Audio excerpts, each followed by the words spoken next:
另外，在嘉義舊加角的這個宿舍呢，已經有成百棟的歷史。市政府是有找這民間團體要來甲活化，也毋過即馬煞傳出有學生囡仔呢走去內底烏白來牽石頭。文化局是表示講，互人牽石頭的這搭，雖然講是無列入歷史的建築，毋過也是真重要的文化資產。目前已經要求學校要加強輔導學生。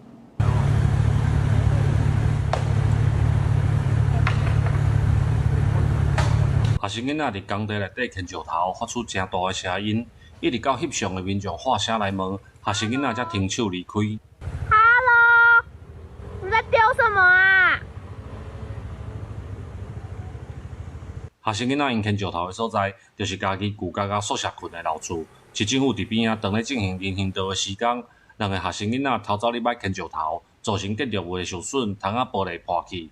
嘉義市文化局指出，有投入真濟資源來活化這個建築物，呼籲民眾重視文化資產。可能是看到說，這個破掉了，我是不是也好奇，用那個石頭丟看？